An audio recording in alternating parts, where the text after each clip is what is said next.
After you've prepared your existing files, you'll come into QuickBooks and you'll move up to the File menu and come down about a third of the way or so where it says Utilities. And in the Flyout menu, you'll see a couple of options that may be interesting. First of all, you can import, for example, importing those Excel files I was talking about. But right now, we're interested in converting, which is a little bit different. It's a little bit further down the menu.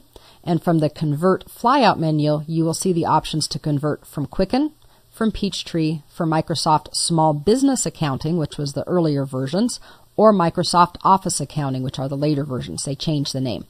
I'm going to choose Microsoft Office Accounting, and I'll give that a click. It informs me that I need to go online to download the QuickBooks Conversion Tool, and I'll click Yes to doing that now.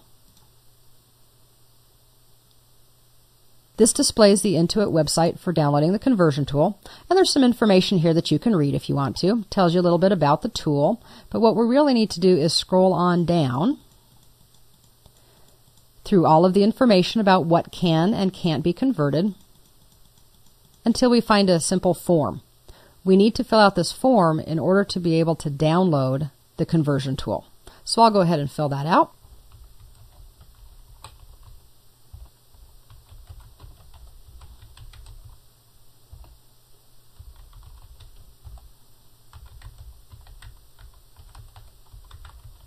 And it wants to ask us a couple of questions. It wants to know if our accountant suggested the switch to QuickBooks. I will say no.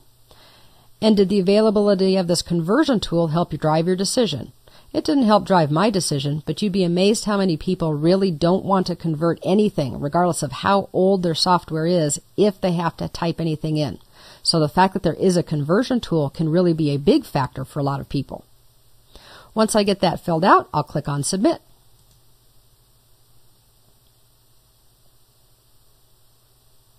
The next screen that comes up talks about the actual conversion, gives us a little checklist that says you're going to download the tool and install it, convert your data with the easy-to-use tool, and then begin using your data in QuickBooks. I like that 1, 2, 3 makes it easy. I'm going to click on the download button. Because I'm running Windows Vista, it asks me if I want to run the program from where it is or to save it. I'll go ahead and click on Save.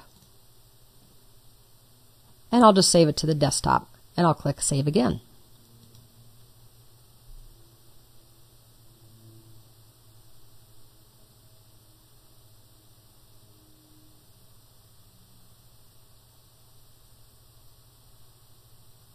And after just a few seconds, or maybe a few minutes, depending on what kind of connection speed you have, it will be all finished. We can go ahead and close out the browser window. And I'm also going to completely close QuickBooks because we don't want QuickBooks or your accounting software to be open while you do a conversion.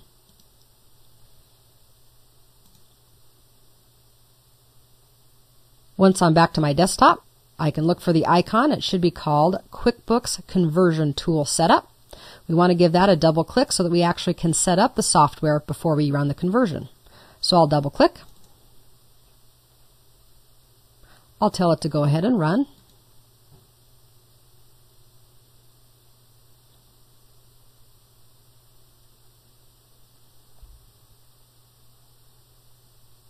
And it needs to know where I want to install this. Normally, I would probably install it to its own folder or maybe to program files. For this particular case, I'm actually going to store it just to my desktop.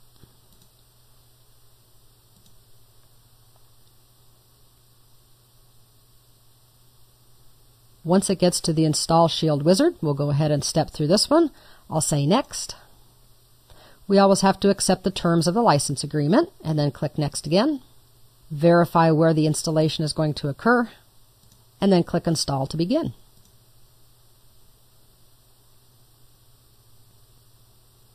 Once again, if you're running Windows Vista, you may be prompted several times during this process whether you want to allow the program to run. I'm going to go ahead and say to allow it, and then it should be able to continue. Once it's finished, it will tell you that it has finished, and you can go ahead and click the Finish button to complete the setup. And then you're ready to start your conversion.